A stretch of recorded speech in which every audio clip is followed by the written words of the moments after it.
Hello! അങ്ങനെ ചെമ്പനീർ പൂവിൽ നമ്മുടെ ശ്രുതി ആദി പിടിച്ച് നടക്കുകയാണല്ലേ ഫോൺ എടുക്കാൻ വേണ്ടി. അപ്പൊ എന്തായാലും ഇന്ന് കയ്യോടെ നമ്മുടെ ശ്രുതി പെട്ടു പോകുന്നുണ്ടേ. വേറൊന്നുമല്ല, സച്ചി കുളിക്കാൻ പോയ നേരത്തിന് നമ്മുടെ ശ്രുതി മുറി കേറി ഫോൺ എടുത്ത് നോക്കുവാ. അപ്പൊ സെയിം സമയത്ത് നമ്മുടെ സച്ചി "തോർത്ത് വേണം രേവതി" എന്നും പറഞ്ഞ് വിളിച്ചു കൂവുന്നുണ്ട്. അപ്പൊ രേവതി വരുന്നത് കാണുമ്പോ തന്നെ നമ്മുടെ ശ്രുതി കട്ടിലിന്റെ അടിയിൽ കേറി ഒളിച്ചു നിൽക്കുന്നുണ്ട്. പിന്നീട് സച്ചി കുളിച്ചു കഴിഞ്ഞ് വരുമ്പോഴാണെങ്കിലോ, സച്ചിക്ക് രേവതി തോർത്തി കൊടുക്കണം. പിന്നെ കുറച്ചു നേരം റൊമാൻസ്. അപ്പൊ ഈ ഒരു സൗണ്ടും കാര്യങ്ങളൊക്കെ കേൾക്കുമ്പോ നമ്മുടെ ശ്രുതിക്ക് അങ്ങോട്ട് ദഹിക്കുന്നില്ല ട്ടോ. പിന്നെ നമ്മുടെ സച്ചിയുടെ മുറിയിൽ വന്നിട്ടാണ് നമ്മുടെ സച്ചിക്ക് നമ്മുടെ രേവതി വാരി കൊടുക്കുന്നതൊക്കെ. അപ്പൊ അത്രയും നേരം നമ്മുടെ രേവതി ആ കട്ടിലിനടിയിൽ തന്നെ സ്റ്റക്കായി നിൽക്കും. ഒരു രക്ഷയില്ല പുറത്തേക്ക് വരാൻ.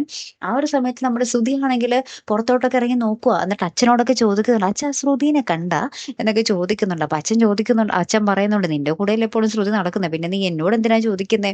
എന്ന് പറയുന്നുണ്ട്. അപ്പൊ ശ്രുതി പറയുന്നുണ്ട്, "ഇല്ല അച്ഛാ, കുറച്ചു നേരെ കാണാനില്ല, അതിപ്പോ ഇവിടെ ഉണ്ടായിരുന്നതാ" എന്ന് പറയുന്നുണ്ടേ. അപ്പൊ പിന്നെ ശ്രുതി നമ്മൾ സച്ചിയുടെ കൺമുന്നിൽ പെട്ടാ പിന്നെ തീർന്ന് അല്ലേ. കാത്തിരിക്കാട്ടോ, അപ്പൊ അടുത്തൊരു വീഡിയോയുമായി വരുന്നത് വരയ്ക്കും ഗുഡ് ബൈ.